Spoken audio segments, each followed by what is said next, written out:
Welcome to Blizzard Fire. We hope this video helps fire up your solution. In this video, I will show how to replace a Nissan Altima cabin filter.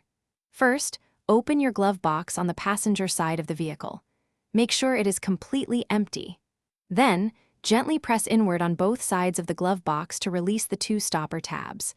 This allows the glove box to swing down fully, revealing the cabin air filter housing behind it. This initial step is crucial for gaining access to the filter.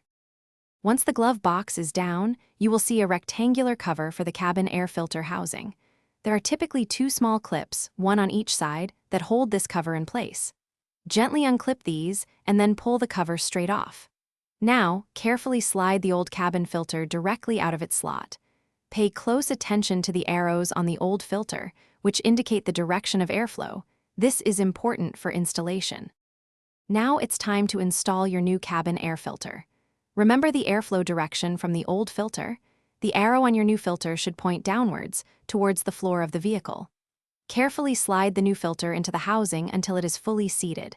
Then, replace the filter housing cover, ensuring both clips snap firmly into place. A proper fit prevents air leaks and ensures effective filtration. With the new filter installed and the cover secured, gently lift the glove box back up.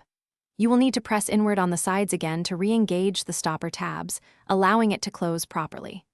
Once the glove box is back in place, close it firmly. You have successfully replaced your cabin air filter.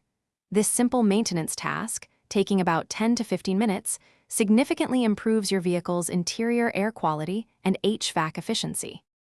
Thanks for watching. If you found this helpful, don't forget to like and subscribe.